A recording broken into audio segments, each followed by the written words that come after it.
Welcome to Agile in Toronto at Night, a badass Agile show. This week, my guest is Daria Bagina. She's a professional Scrum Trainer, Scrum Master, and Coach. I met her because a friend of mine assumed that if I knew Agile, I must know Daria. She's worked for some of the biggest names in global tech and financial services. She's written a book on retrospectives and is now focusing on building her own community and teaching the world about Scrum. So let's grab a booth over by the window and order something worthy of a Tuesday night and come meet my friend, Daria Bagina.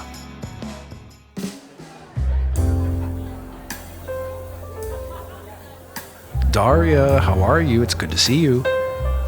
I'm good. Thanks. How are you? I'm doing awesome. I'm glad you can make time for me today. Come on in and sit down. How have you been? What's new? Oh, so many things happened since the beginning of the confinement, to be honest. Too many things to mention. Yeah. There's a lot going on, isn't there? Yes, definitely. Well, I'm glad we have this time to catch up. So, before we get started, grab your drink, say cheers. There we go. Cheers. So catch us up. When you and I have had a chance to work together a couple times before, and I always enjoy it. It's always pleasant working with you, and I like your style very much. At the time, you were doing two things. You had released a book on retrospectives, and you were developing your site presence, and also you got your trainer certification and started doing courses. And most recently, I think you switched to online course delivery. So how's that been going for you? Very good. Yes. I think at the beginning it was a little bit stressful because none of the courses were ready for online. And then once we switched all of the courses, I'm actually enjoying it quite a lot. Yeah. I was always for the teams being all together in one room, but as we switched to virtual training and virtual meetings, I'm kind of enjoying it. That's great. So it's been successful for you, fair to say? Yeah. Now you bring up something that I think I've discussed with everyone that I've met since this started, which is that things are changing. We've adapted pretty well, wouldn't you say? I think especially like the Agile community really took this as a test for themselves to adjust to the situation. I think so too. And I think people have proven themselves to be really resilient and adaptive. And I'm really interested in seeing what happens when we don't have to stay home anymore. Do you think that we will continue to work remotely, or do you think there'd be a mass exodus back to the office towers? It's kind of a difficult question because I see both sides, and I've been talking to some of my friends who in one way miss going to work. They say, I would love to switch, just be in different places, walk to work and then back from work to home and have more interactions, social interactions with people. But then at the same time, we still remember the constraints that being in the office sometimes creates for us. Maybe too much noise, you can't really focus on things, right? And then sometimes you have a day where you're kind of just sitting around and you would prefer to do something else at the time. So I don't know. I see a lot of companies that say after or starting now, it's work from home forever. Mm-hmm. What do you think? You know what I hope? I'll tell you what I hope. One of the things about working together in the office is that there was this culture, the minute that we couldn't do it, there was this sense of panic that, well, how are we going to manage people and make sure that they're doing what they're supposed to be doing if we can't see them? And I think one of the things we're learning is that we can't do that anymore. We can't treat people like they can't be trusted and they have to be monitored and they have to punch a clock. So I think if something comes out of this, it will be proof positive that you can let people work whenever they want, wherever they want, and they'll do the right thing. Makes sense to us as Agilists, but I think to the rest of the corporate world, I hate to say it that way, but to people who haven't been trained in our paradigm, maybe it's not so obvious, and I think maybe it's becoming obvious. Would you agree? I think in a way, it's something that I talked about recently in one of my blog posts, is that it depends on the people. As you say, we can just let people work from home indefinitely and they will do the right thing. I'm torn. I feel that some people will, and the people who are passionate, who understand, and they want to deliver good quality work or build high quality products. And then there's some people who have a much more difficult time to being self-motivated when there are no external kind of, let's say, forces. It's a good point. Helping them. Maybe it's not a question of just the trust, but it's maybe we need each other. Yeah, I think that's a good way to put it. Here's something I don't know about you is, do you remember the moment when you knew that Agile was going to be not only your career, but your way of making impact in the world? Ooh.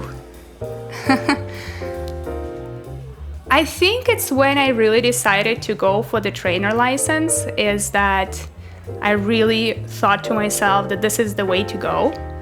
And I want people to know how to do it, you know? So is the beginning of your trainer journey, which I understand takes maybe like a year or more? For me, it was a couple of years. Right, yeah. right, okay. And what did you take from that other than the obvious training? What was your biggest learning through that process? Fail fast and learn from it. That's a good one for Agilists, right? So are you now feeling like, because you're a trainer, you might do less Scrum Mastering and coaching and more training? I am doing training, but I feel it's so necessary to have this real life experience to bring into the classroom, because I don't feel that I can really teach others how to do it right if I don't have the experience. That's an excellent point. So you're going to stay current by just staying in the field. Yes, definitely. I definitely want to continue coaching, working with the teams, doing some more of leadership coaching, and then helping the teams from the start when they don't know how to do things yet, and then getting them to the point where they can act on themselves. So what do you think about this? Do you believe that now that you've been through the trainer process, do you think that you are a better Scrum Master or coach because you're a trainer? Do you think that every coach should have some aspect of development as a teacher? Now, not even now. I honestly think that being able to teach others is extremely important in this role, in an Agile coach or Scrum Master role. And I've seen it even before I started my trainer journey, as I saw that through my ability to teach others, I could help them really uncover how to become better and also understand why Agile in general is a way to go, right? And through my training, I was able to really improve my ability to teach others to the point where they are interested in listening. And I think that's kind of a tough skill to get or to master, especially if you're new in the role. Right.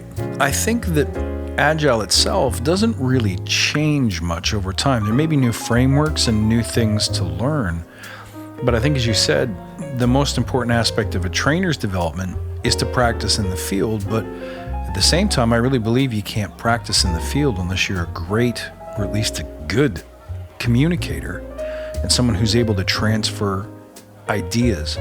Did you know that when you first started your career as a Scrum Master? Were you aware that being a trainer was going to be part of your journey? I didn't know. I didn't even suspect really? that it was going to be the part. Yeah. So was there a singular event or a collection of, a collection of thoughts over time that made you go, you know what, I have to do this? I think I saw the need for it when it was one of the Scrum Master jobs that I had here in Toronto. Is during the time other departments who were not the product development were coming to us and asking for some advice around how they can better organize their workflow. And I saw that there is a need for us to teach them because they didn't know anything really. And through that teaching moment, I saw there is a need in general, not only to teach my team, which I could do through regular sprint events that we had, but there is also a need to teach others in the organization. And that's kind of realization came to me. And I think the first Agile workshops that I had, where I was extremely scared and nervous because I've never done this before. It was funny to think back to that point. But it was necessary, really. Now, prior to you becoming a trainer, you're spending a lot of your time around retrospectives, which some people would argue might be the most important Scrum ceremony. What attracted you to that specialization? One of the things was that I kind of looked at the retrospectives as my performance review for the sprint, because I felt that if a retrospective is going well, I did a good job as Scrum Master during the sprint. And when I say a retrospective went well, it's not that we were all just happy and nothing to change, but we actually were focusing on solutions, we had some improvements, some productive discussions, and then I would feel good about myself as a Scrum Master. And then because it was, for me, a key moment of a sprint, I really wanted them to be successful. And that's where I started to collect the information and really prepare for the retrospectives, because I really wanted them to work. I really wanted them to be productive, and that's kind of how I collected so much information that I realized that I should share it. And you did that not only through the book, but you also have some Scrum poker cards that you created as well. Yes, retrospective poker. So what does that do? How does that help? So it's a great tool for teams to get involved in the retrospective even before it actually starts. It is kind of like a game where a Scrum Master can have an influence on the team, but still allow the team to choose their own retrospective. And the cards themselves have 20 different techniques. And as a Scrum Master, you can choose techniques based on the amount of time available, the maturity of the team, what are the key discussion points you want the team to focus on. Pre-select, say 5-6 techniques, and then give it to your team and allow them to choose what kind of technique they want to run. And that way you really engage them in the process, and they are much more willing to go to the retrospective because they participated in building it, basically. And you as a Scrum Master have the tool right at your hand to get to a more productive retrospective, right? With a better technique, with better discussion points. And when you meet somebody who, let's say they're struggling with a retrospective, a fellow Scrum Master, if you have less than 5 minutes to explain to them how to maximize or make retrospectives better, or what gotchas to watch out for, because I've noticed that, so many teams take retrospectives like, well, we just go into a room and we talk about what sucks. And, if the business doesn't want to come, they don't have to. And if we don't want to talk about hard things, we don't have to. And I feel like there's so much potential that we're missing by not doing them well. So what kind of advice would you give? Oh, in 5 minutes, that's hard. I have a full day class on retrospectives, so it's kind of difficult to put it in a 5 minute or one sentence. Just the key points. If a journalist came and asked you, I need a 200-page or 200-word piece on retrospectives, what are some of the key points? Things that go wrong and things that you should start doing to make it better. So the key points I usually talk about and I usually would like to highlight is retrospective is the most important event during the sprint. If you have no time to do anything, and you can only keep one sprint event, I would always keep the retrospective because it is the formal point where your team can actually get some improvements in their processes and how they work. And if you don't have a sprint planning, at least you have a sprint, your sprint retrospective where you can discuss how can you plan better, right? So for me, it's the most important event. If you have no time for anything, keep the retrospective.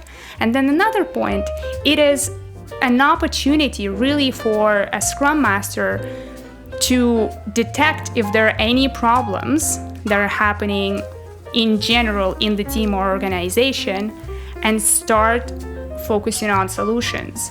If there are, let's say, cultural challenges, or people are not really understanding the process, or there's a lot of organizational pressure, all of these challenges will surface in the retrospective. So it's a perfect point to observe and then take these observations and start working on them outside of the retrospective. Now, both as a trainer and as a coach of teams, and specifically teams doing retrospectives, I want to focus on for a sec. It's so hard to not give them the answer, isn't it? When teams are struggling, how do you help teams find their own way to a better retrospective, or find their own way to a solution to the problems that you just spoke about were so important to raise? I guess asking the right questions, and it means open-ended questions, and being comfortable with silence. If it's a retrospective and people are having difficult time coming up with ideas or solutions, if you ask a right question, if you ask a powerful question, right, and then you let them think about it, and you do not give them any solutions, at some point they will get to it. And I've seen it so many times because, as you say, it's difficult to not give solutions to a team that is struggling, right? And that, I think, one of the skills for any Scrum Master to master is to ask the question and then not talk, even if it takes 10 minutes. That's really hard, isn't it? Yes. Just to let the silence sit there.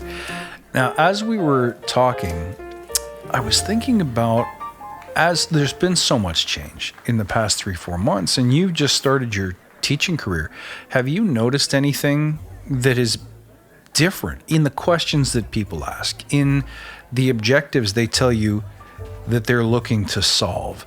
Has anything changed that indicates to you that our industry is shifting, just in the way that your students talk now?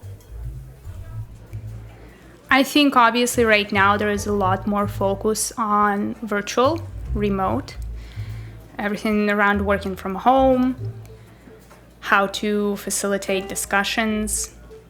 So there's definitely a lot of that. Mm-hmm.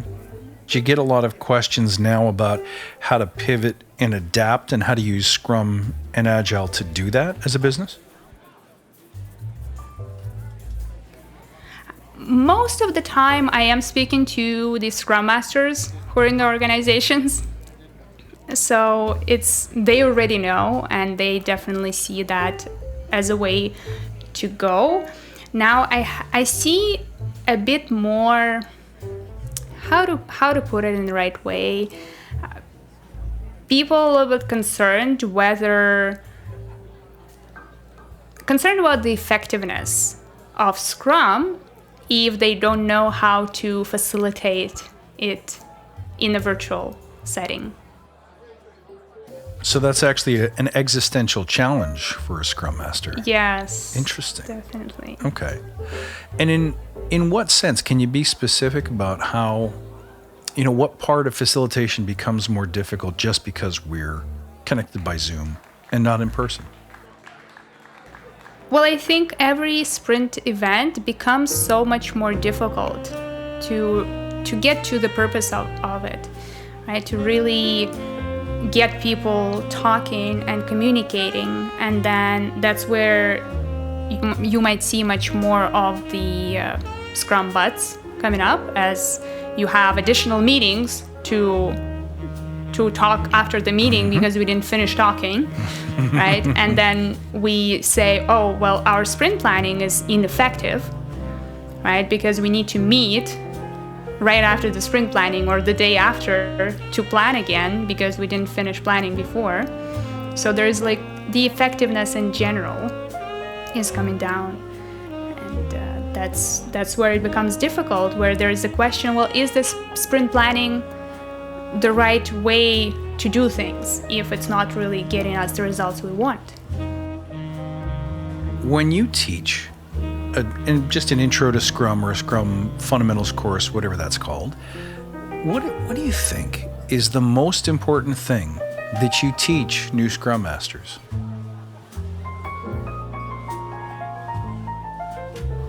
That change is hard and it takes time, and we will not be able to do all of the things at once.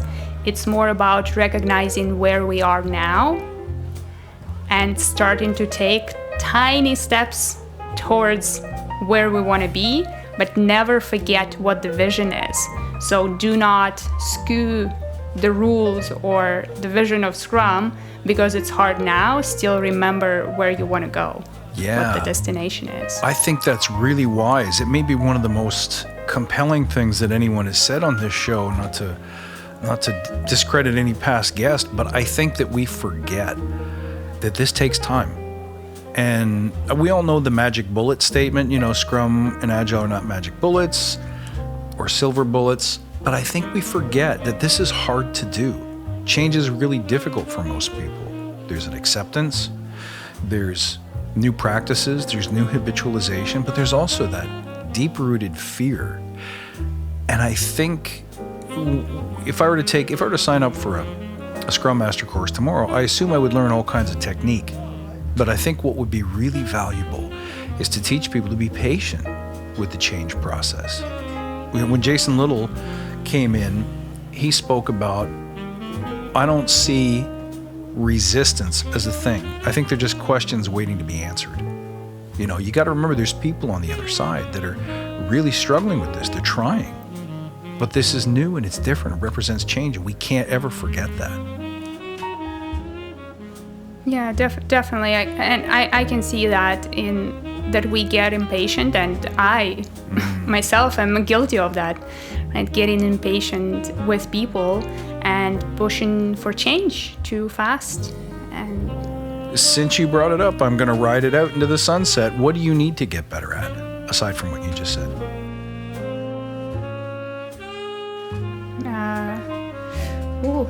Well, being more patient.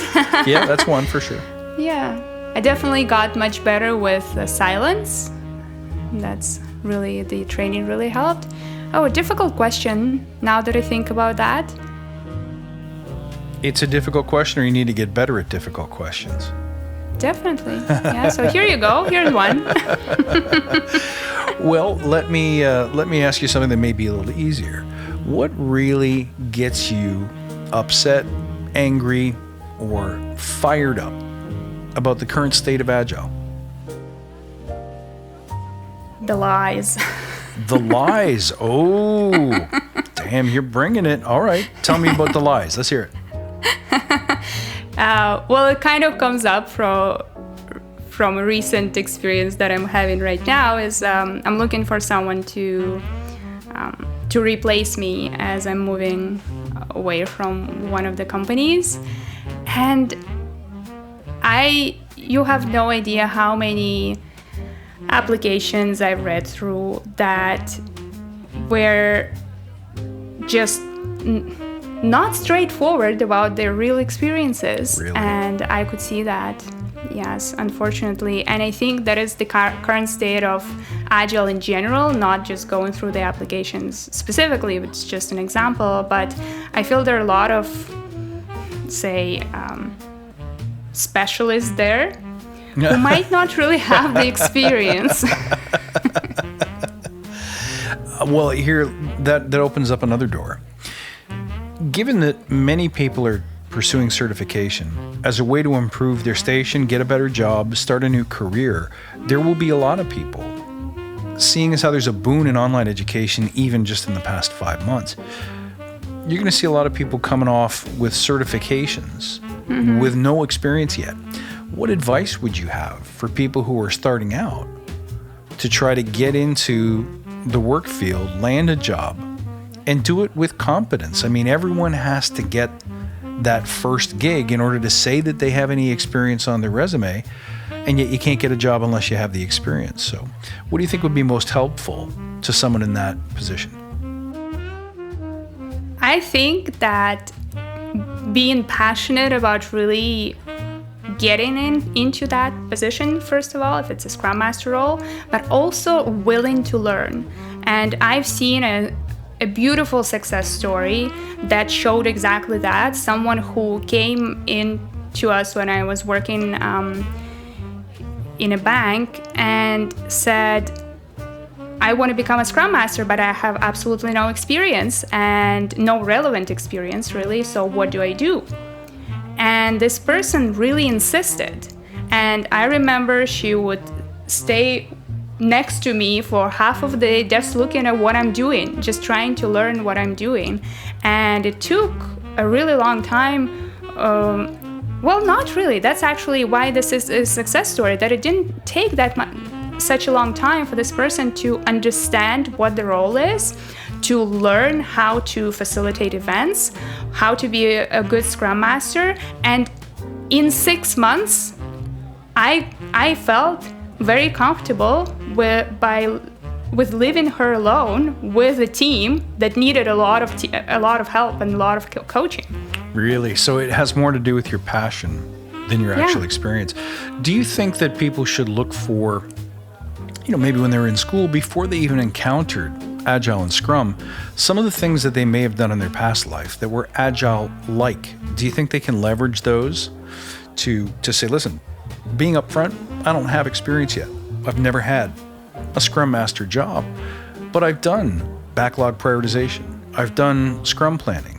I have used the Kanban board, but I did it working on my thesis or running an organization within my university or doing something in the community. Is that worthwhile? Does that help people, in your opinion? I think it definitely does, especially when you might not have an opportunity to really even experience a real Scrum Master role.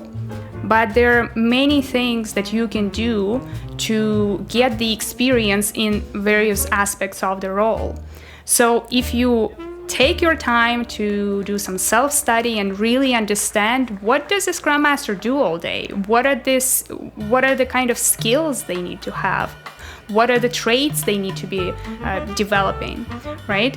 And if you understand that, then you will know where to put your energy. For example, we talked about earlier, if a Scrum Master should be a good teacher. Well, maybe you might not have the Scrum Master specific experience, but you're really good at teaching people. And you can show that. Well, that's a point towards your ability to be a good Scrum Master. I agree. It sounds like, just sitting here listening to you, that if someone were to take a course with you, that there's learning Scrum and learning what's in the textbook and learning what you need to pass the test, but there's something that you bring to it. Like, first of all, you have an excellent sense of what Agile is, what the most important concepts are, what you really need to grab onto. But you also have that other half of the leadership persona, which I hate to call it empathy because that's so ugh. Everyone uses that word too much, but you really do have an excellent people sense. You understand that if you want to be successful in this role, you have to have passion. You can't forget the vision. I heard you say that. And you have to have patience with people. And I think those are such, I'm going to guess that's not in the textbook or the exam guide. No. Yeah. Okay. No. Tell me a little bit about your time in Toronto. How did what do you love about this city? You've worked to try to build community, as I have as well. What are your impressions of the city? What makes it special? And what makes our Agile culture so unique? I really love Toronto in general. And I think even though when I moved here, I have never been to Canada before, so it Whoa. was Was it a bit of a shock? a little bit, I guess. Where were you from? Where'd you come from before?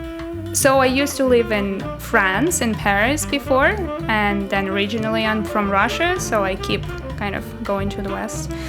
So, but it was definitely a positive experience, and what I really, usually what I love about the city is the summer life, the events, everything that is happening, but obviously 2020, it's a little bit different. So we don't really have all of those great events that we usually have.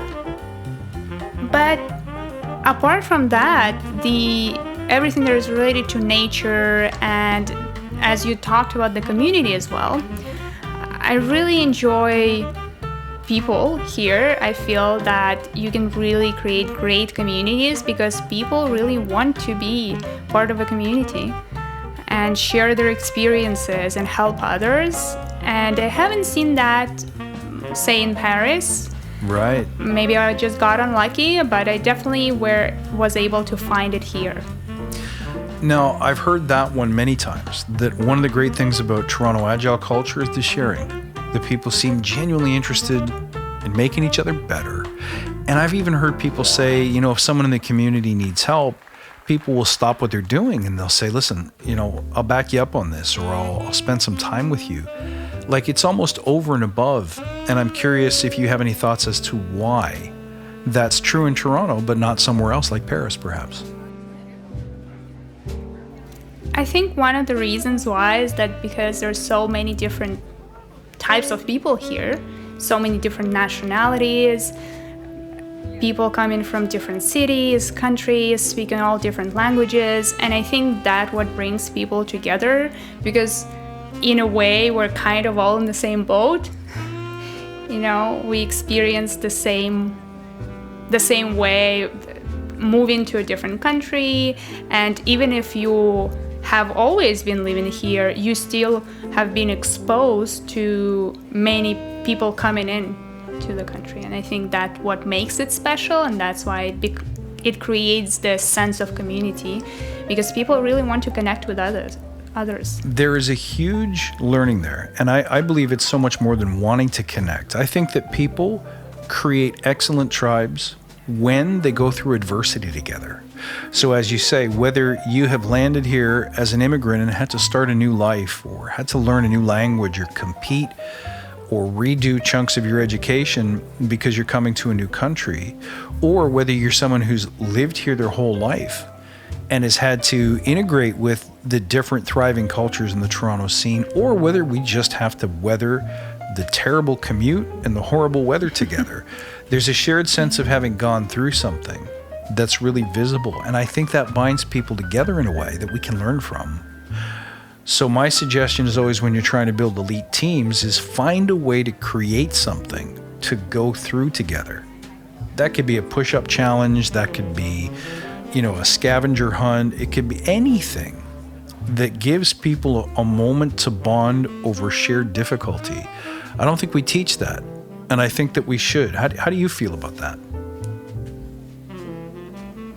I'm not sure how you teach that, though. It's an interesting point, but how would you teach that? Well, some people would suggest that that's what Agile games are, is that in every Agile game, there's a little bit of competition, right? There's something that you have to go through. Now, I was speaking with an ex-Navy SEAL, Dave Rutherford, on my show, and he said, human resources is not going to allow you to dump somebody in an ice bath if they don't, make a good lap time on an office sprint or something. But I think there are ways to, for example, in the Forge, when I bring people together, I give them some kind of a challenge. And the challenge was really simple. One of them one day was, draw me a perfect square.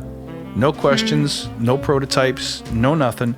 Draw me a perfect square. So the first thing that happens is that some people will be concerned with, am I doing it right? Other people will be concerned with, am I doing it fast enough?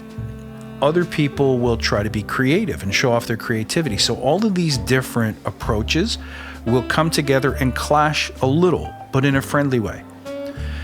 And people start laughing, and people start collaborating, and people start cheating, and all kinds of wonderful things start happening that creates an unforgettable moment. And the point is not to draw the perfect square.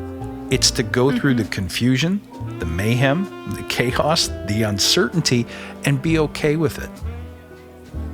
Does that make sense? It's a way of creating that condition of challenge, competition, and adversity without actually harming or scaring anybody. Makes sense. Yeah. I guess this is something that we do in our Professional Scrum Foundations course, where we give teams an actual product to build and leave them on their own to figure out how to do that. And it's interesting to see how people adapt to this complexity of work and trying to figure out different ways to achieve their desired result. But Exactly. It takes time. When you do a first aid course, they always do that thing where half the people in the class leave the room, shut the door, and the half stay inside. The half that stay inside become actors, and they have to pretend to have certain injuries. So they'll say, you're at the scene of like a 911 call. And you have to come in very quickly, assess everybody and triage, but there's no scripts. And so people can act however they want. They've been given some direction, but it's almost like a total role play.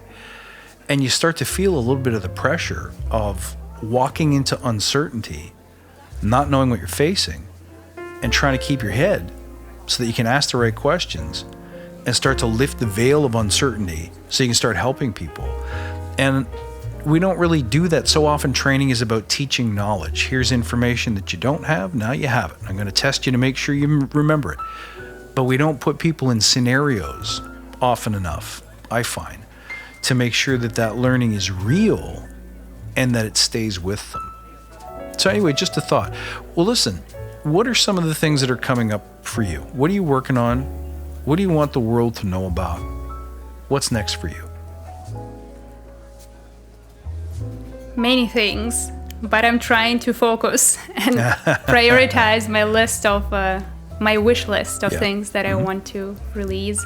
Right now, a lot of the work I'm putting into is the online course Success with Agile and Scrum.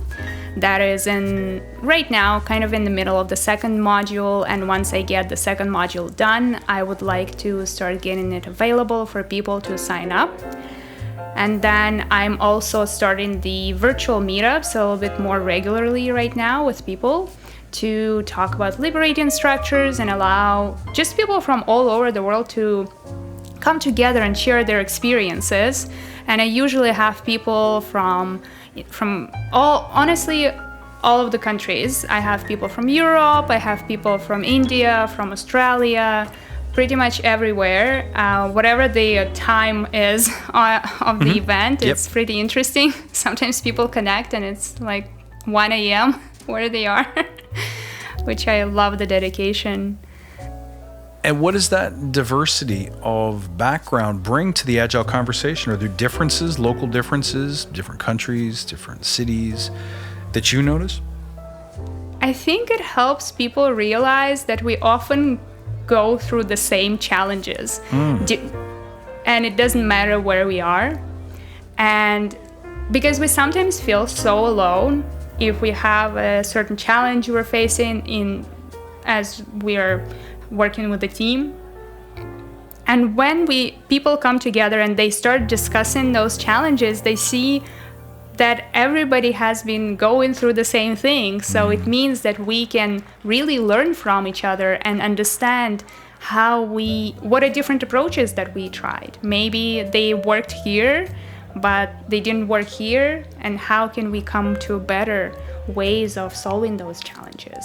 You know something, in a time when we're so focused on the differences between one another, I love your message of, at the end of the day, we're all going through the same experiences together, no matter where we are, where we've come from. So, Daria, I love your style. I like the way you do things, and I always enjoy working with you. I can't wait till we have a chance to work together again. And thank you so much for joining me today. You've shared so many things that I know for my tribe and for me have been inspirational and educational, and I thank you so much for that. Where can people find you? Scrummaster.com is the website where I put all of the information I have to try to connect people. I'm looking into creating a forum as well. So it's Scrum Mastered as Mastering Scrum, right? So it's a little wordplay. And that's a great place to find free resources, downloads, and just connect with me and, in the future, more people in the community. Wonderful. Thank you so much for joining me today. It's great to see you. And as I said, I look forward till next time. Thank you.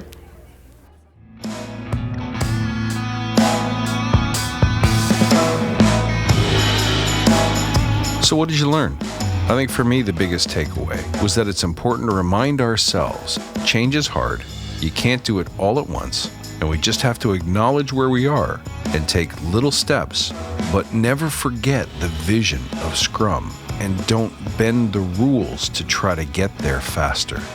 Now you can find Daria on LinkedIn or at scrummastered.com. Thank you for joining us tonight, and I look forward to next time.